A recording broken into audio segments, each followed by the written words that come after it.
I grew up worshipping American comics. Of course, Marvel was my main squeeze, but I did from time to time buy an issue of Action Comics, Detective Comics, or Firestorm, the Knuckle-Ear Man. I was a bit thick as a child. Of course, British comics existed, but it was only in the American-dominated genre of superheroes that I could truly lose myself. So to discover that there were adventures starring Marvel's #1 character that were available only in the UK made me burst with pride and joy. Until I read them.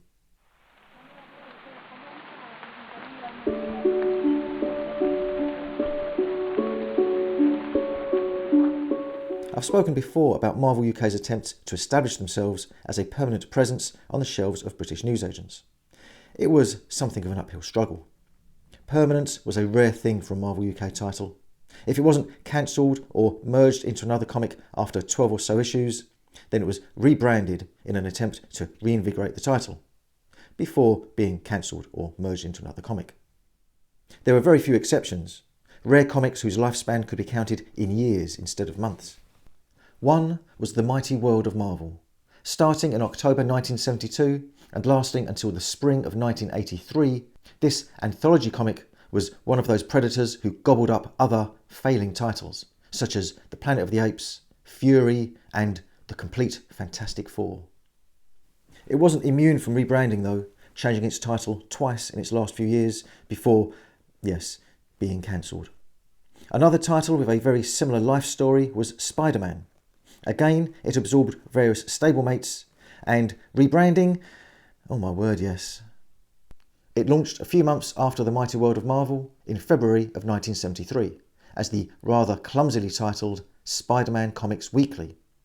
And over the course of its life, it was retitled Super Spider-Man with the Superheroes, Super Spider-Man and the Titans, Super Spider-Man and Captain Britain, Super Spider-Man, Spider-Man Comic, Spectacular Spider-Man Weekly, Spider-Man and Hulk Weekly, Spider-Man and Hulk Team Up, Super Spider-Man TV Comic, my particular favourite, Spider-Man, Spider-Man and His Amazing Friends, Spider-Man, again, the Spider-Man Comic, and then finally, Spidey Comic.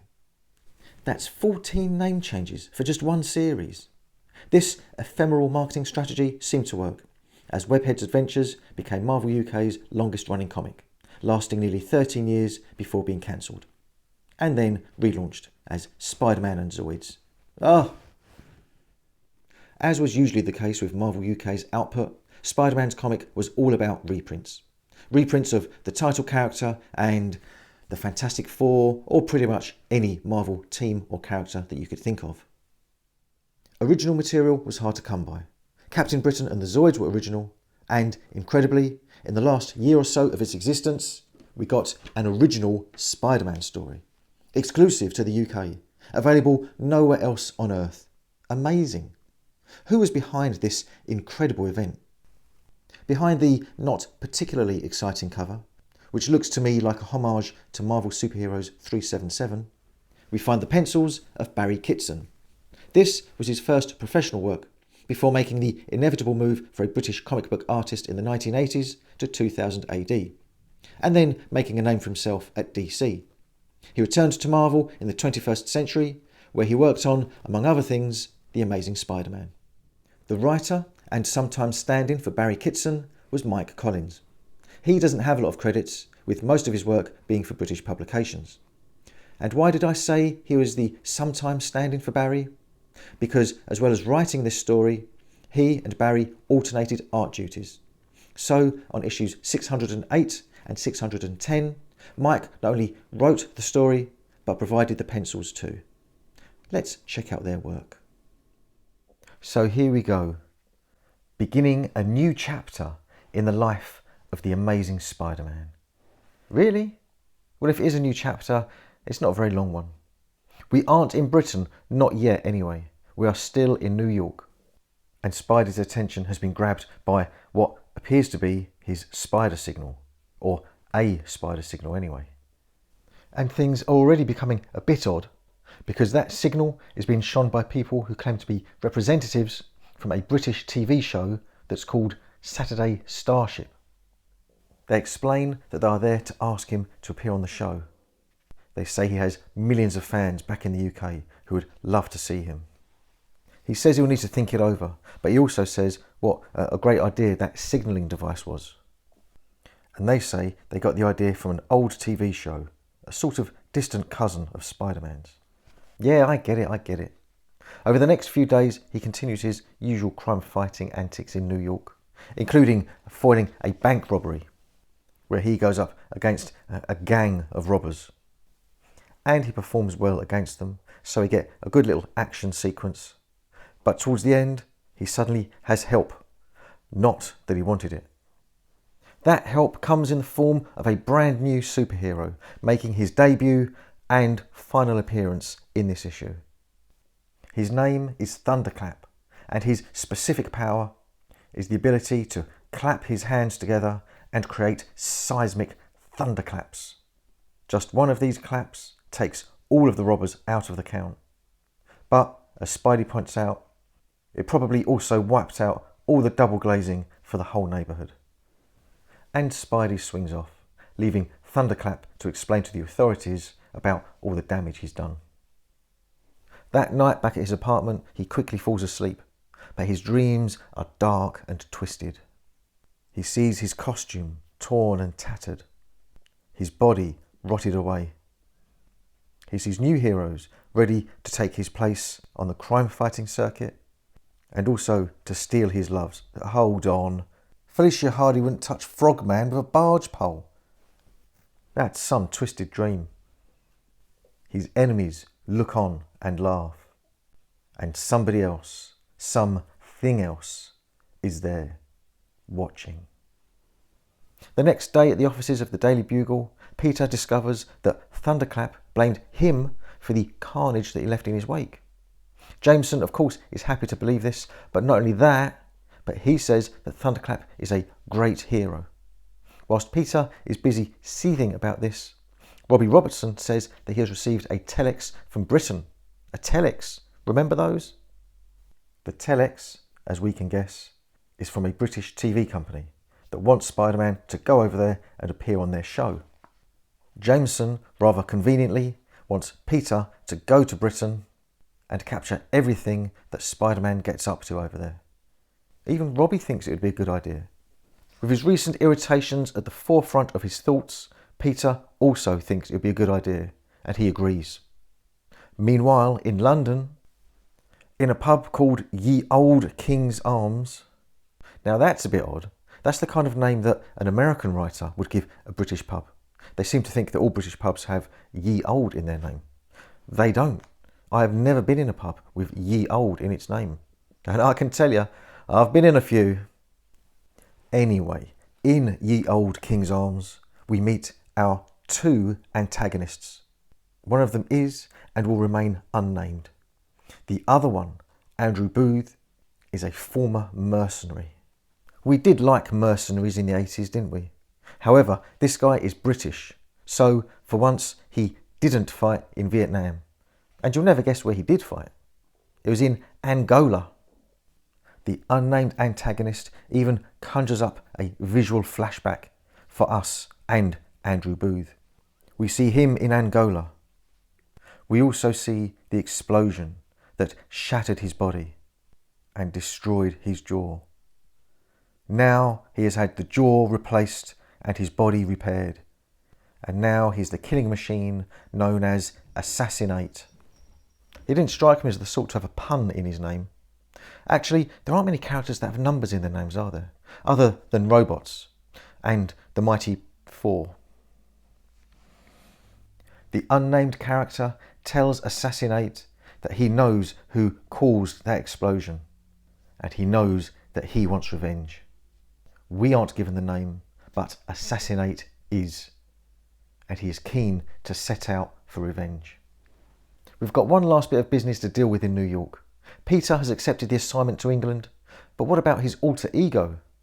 He now makes his way to the hotel where Saturday Starship's representatives are staying, and he quickly gives them his answer. And in the early morning, in England, our unnamed antagonist is awake, because he never sleeps. Indeed, he isn't even a man. He hears all of Spider-Man's thoughts, and he intends to use him as his plaything. But toys can be broken, and he intends to break Spider-Man. Whilst he is busy plotting, Assassinate gets ready. He is getting ready very much in the style of Iron Man, and he is getting ready for Spider-Man. Peter Parker is now in the UK, in London in fact, but not for long, because he quickly changes costume and heads up to the TV studios in Birmingham. And that is where we leave this instalment. There are a couple of other strips in this comic. We've got The Incredible Hulk and an adaptation of The Last Starfighter. How random is that? But that's not all. There's one other thing that I want to show you in this issue, and that is an advert. It appears right after the end of Spidey's strip, and it is for Saturday Starship. It says, don't miss Spidey's TV interview on Saturday the 27th of October. So he really did appear on TV. Here is the motivation behind the whole exercise. This whole story was a tie-in to an actual live appearance on British kids' TV. There was a fine array of classic Saturday morning kids' TV shows in the 70s and 80s. Sadly, Spidey wasn't appearing on any of those. Instead, he made his appearance on the Saturday Starship, a not particularly well-remembered show that lasted just 4 months in late 1984. I really have searched and searched, but sadly, actually, probably, thankfully, I can't find footage of his appearance. Of course, this was back in the mid-80s, long before the internet age, so it just isn't as easy to find clips from TV shows from that period. Whether the idea for the appearance came first, or the idea to produce an original Spider-Man story did, who knows. But it must have been one of the earliest examples of a multimedia crossover. So, Spidey has had his guest appearance on Saturday Starship. What happened next? There's a lot going on this cover, but arguably the most exciting bit is the announcement of a Terrorhawks competition. That was a great show. Check it out on YouTube if you're unfamiliar with it. We catch up with Spidey after the TV show and after he has returned to London, presumably by train, because he is now at Euston Station and he is being mobbed by his adoring public. He is enjoying meeting his newfound fans, but not for long, because out of nowhere some two-headed dragons appear. Actually, he's seen them before, in those nightmares he'd had a couple of nights before. In fact, they actually killed him in that dream, a detail that I obviously missed. But history doesn't repeat itself, as Spidey beats them off, saving a young, apparent fan of Captain Britain in the process. I say he beats them, actually the fight ends when they just vanish. But Spidey's trials aren't over yet, as now Assassinate appears. Again, Spidey recognises him from his nightmares, and he tells everyone to stay back because this guy looks dangerous. Assassinate says, I do more than just look dangerous. Let me enlighten you. And he fires a laser at Spidey. He then says, that was a joke, by the way. A joke? What joke? Oh, I get it. Enlighten you. Laser. Okay. I think he needs to work on his material. His jokes may not be great, but his fighting skills are, as he gets the better of Spidey. And he soon has the wall crawler literally crawling away from him. And, oh wow, if you didn't know it was the mid-80s, you do now after seeing this advert. It's for that year's crop of hardback annuals. Yes, you've got easy wins such as Spider-Man, the Hulk, Return of the Jedi. But you've also got pure 80s fodder, such as Wham, Knight Rider, Culture Club, BMX, just generally BMX, and Manimal. Who wouldn't want most of those annuals? Back to the action. Assassinate is rambling on about what Spider-Man did to him. But Spidey knows they've never met before. He says, can't they talk about this? But Assassinate isn't interested in any discussion. I've said before how much I love these kind of time-lapse illustrations, and this is a really good example. Mike Collins really has done a great job on it. Spider-Man, now convinced that he's dealing with a madman, is desperate to talk to him. So after putting him on his back, he webs up his arm cannon, with spectacular results. Assassinate is definitely out of the count, but he is still alive.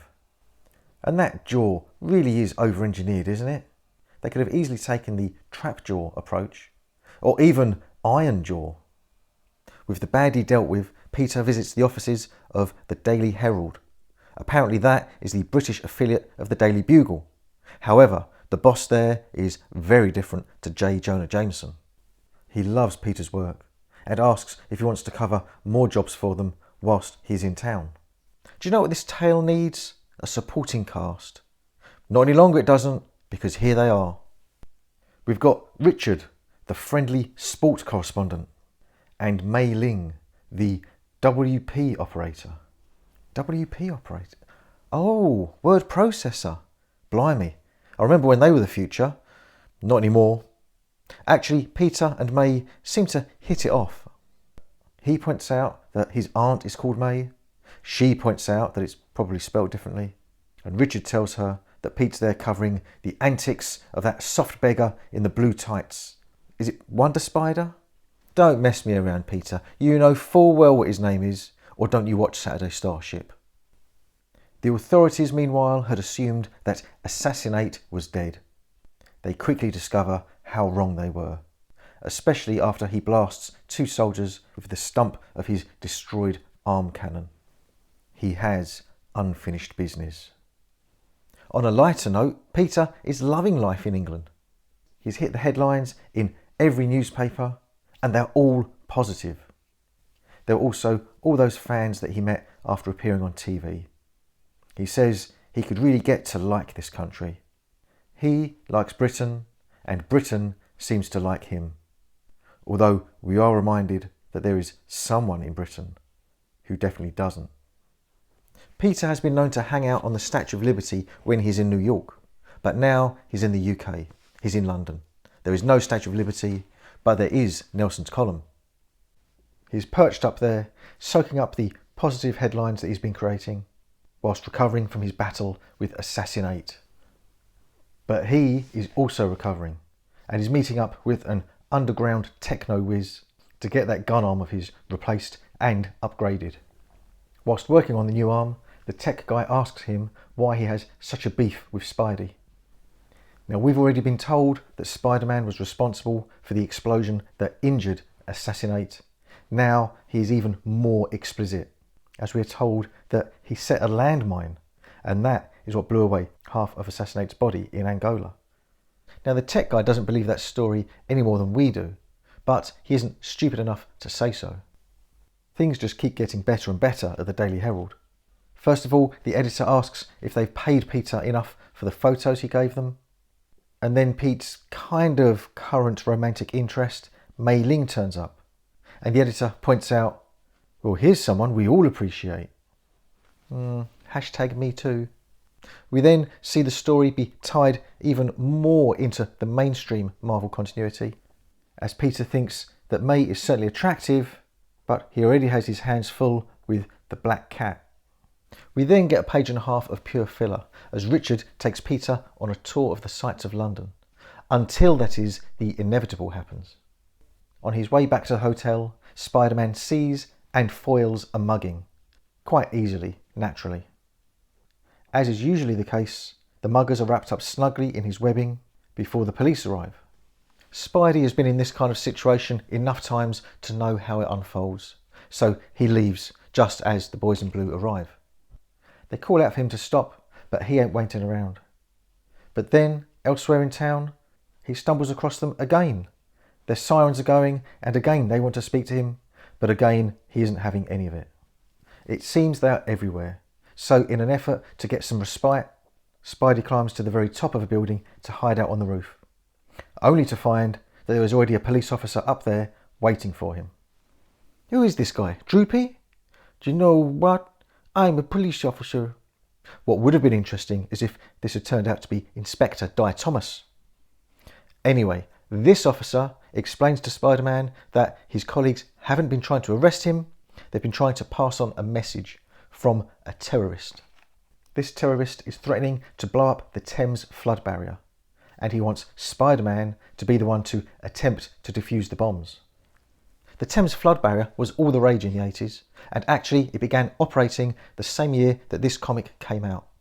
Back then, we were all dreaming of a tsunami threatening London, just so we could see the flood barrier in action. Options for entertainment were very limited back then. Spidey says how can he refuse, and a short chopper ride later, he arrives at the marvel of the then modern age. There it is. If you can't quite make it out, then search for it on Google Images and you get a much better idea of it. Clambering over the structures, he manages to find and defuse all of the bombs. Whilst he's working on the very last device, his spider sense goes off. He is aware of it, he doesn't ignore it, but he also doesn't think to look over his shoulder. And that's a shame, because it gives Assassinate the opportunity to exact his revenge. Time to finish off this story as we look at the fourth and final part. It begins with a recap of the end of the previous issue, with Spider-Man being shot, but this time it's in colour, and drawn by Mike Collins. This issue is taken up by the final battle, and it begins here, as Assassinate begins to mess with Spidey's mind. Firstly, by tossing him off of the top of the flood barrier, to then swoop down and save Spidey before he hits the water. He tells Spider-Man that this is so that he can defeat him somewhere more public than the middle of the Thames estuary. And he's not kidding, as the next stop is Parliament Square and Big Ben. After again launching Spider-Man groundward, but this time Spidey saving himself, Assassinate mentions Angola to him for the first time. Spider-Man mentions apologising, and his opponent says, "Apologise? For what happens to me in Angola?" Naturally, Spidey responds with a, "Angola? I've never been there." Then, skipping his way closer to his opponent, he gets in a really good shot. Spidey, as usual, is thinking about the innocent people that could get hurt, and so he leads Assassinate away from Parliament Square, away from the tourist attractions, and to somewhere which is famously never crowded. The London Underground? Actually, it looks like he has chosen one of the quieter stations. And for those of you not familiar with the Underground, yes, that is the sky in the background. A number of stations on the Underground, particularly on the District Line, which this station, Gloucester Road, is, are at least partly open air.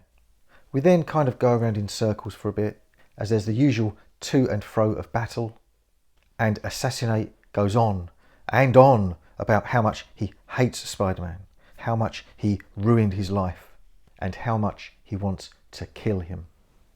In an attempt to evade him, Spidey swings into a tunnel, and Assassinate follows, without paying attention to the train speeding towards him.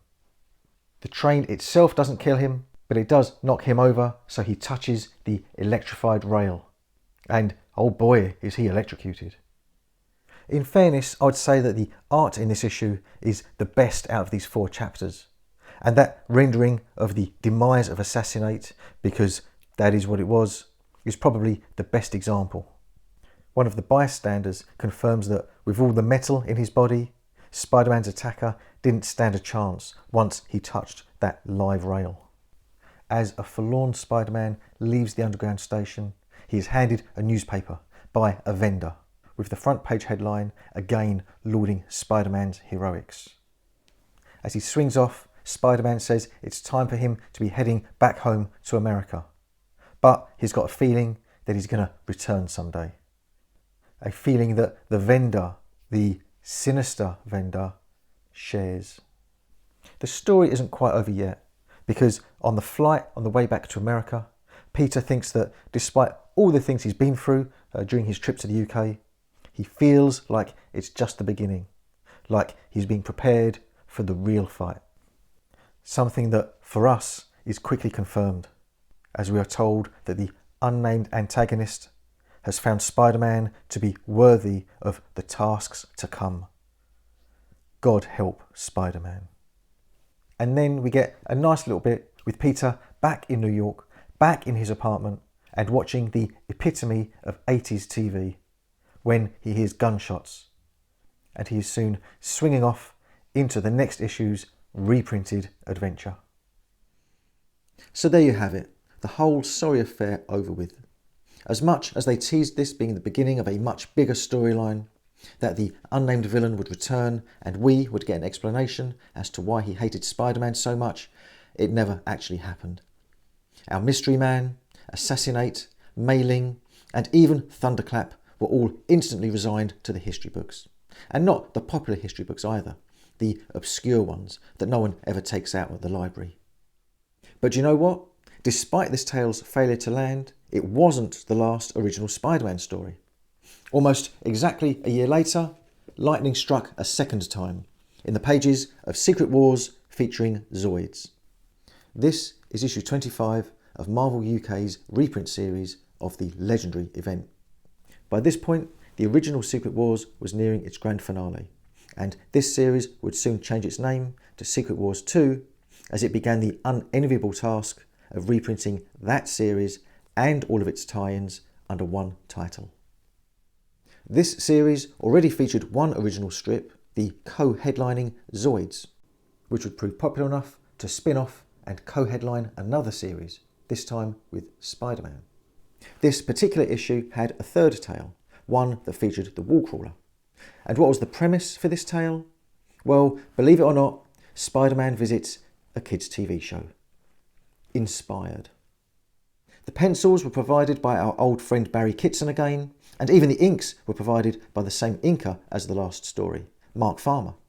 As for the writer, I'll tell you what, let's have a look at it first, and then I'll tell you who wrote it.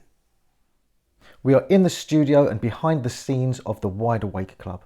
Now, unlike the Saturday Starship, the Wide Awake Club was a popular and is still a very fondly remembered children's TV programme. It ran for several years from the mid to late 80s to early 90s in one form or another, and is probably most famous for launching the career of Timmy Mallet. He isn't in this. Instead, we have the original team of presenters, all of whom get name-checked as they discuss an item that's in the news. Arabella, James and Tommy, who, by the way, is Tommy Boyd, who prior to this had been the host of Saturday Starship, are talking about a series of robberies of rocket parts from British Aerospace. And Tommy says, presumably tongue-in-cheek, that he thinks that someone is trying to build a spaceship in their back garden. Now, we are able to eavesdrop on this conversation because we are there in the company of one Mr. Peter Parker. He's taking some behind-the-scenes snaps, which he thinks will be terrific for an article about British TV. Arabella says that maybe Spider-Man is behind the thefts, because he was spotted in London earlier that week. But Tommy disagrees. He says yes, he's quite mysterious, but he thinks he's a good guy. So are you, Tommy. So are you. Pete's spider sense warns him of danger, and without even knowing what the danger is yet, he runs off to change. And he soon reappears in the black costume to snatch away Tommy Boyd's chair. Those completists out there who want to own every issue that features Spider-Man in his black costume, do you have Secret Wars featuring Zoids issue 25? Anyway, back to the chair. James doesn't recognise Spider-Man in his new suit, but good old Tommy joins the dots. Swinging on a web, sticking to the wall, big spider insignia on his chest. It's Prince Charles. Well, that dates it. That chair is making Spidey's spider sense go wild. So he reasons there's more to it than just being a chair. I can't believe I'm saying this. And he's right. It turns out the chair was a Skrull in disguise. Spidey says, "What are you doing here? Let me guess. What better place to hide out than in plain sight? On TV, no less." Bit of a random theory, isn't it? But it seems that Spidey is right. Bit boring though, isn't it? Hiding out, disguised as a chair. But he doesn't remain a chair for long, as he quickly changes into a fly to escape Spidey's webbing. Haha, good old flies. They never get caught in Spider's webs. He explains that he is behind the recent thefts of spacecraft parts, because his ship has crash landed and he wants to repair it so he can return home. The fly just flies off, although Spidey does say he's going to get in touch with the Fantastic Four, who should be able to help get him back home as long as he gives back those parts that he stole. And for the trio of TV presenters, it's back to work. And that's it. Just 3 pages long that was. I try not to follow fashions in terms of language. For example, fever dream. How many times do you hear YouTubers talk about things being as though they are out of a fever dream? So I'm not going to say that. But I'm really struggling. I'm so embarrassed. America sent us an iconic Marvel character and we put him in a tale like that. Well, I say we. Who was it that penned that nosebleed of a story? I'm sure you're racking your brains for a contemporary British writer that then went on to great things. Well, don't, because he wasn't British. It was Jim Shooter. Not only was he not British, but he wasn't up and coming either. He'd already been working for Marvel since the mid-70s, had written both Secret Wars, and was Marvel's editor-in-chief. God knows what possessed him to come up with that. Of course, Marvel UK would produce more original superhero comic strips. A few initially, before their big push as the 80s made way for the 90s. Their new titles in that era would revolve around a number of original characters. And apart from the occasional guest appearance from the likes of Iron Man or Wolverine, they would never again try to put their stamp on one of the parent company's big names.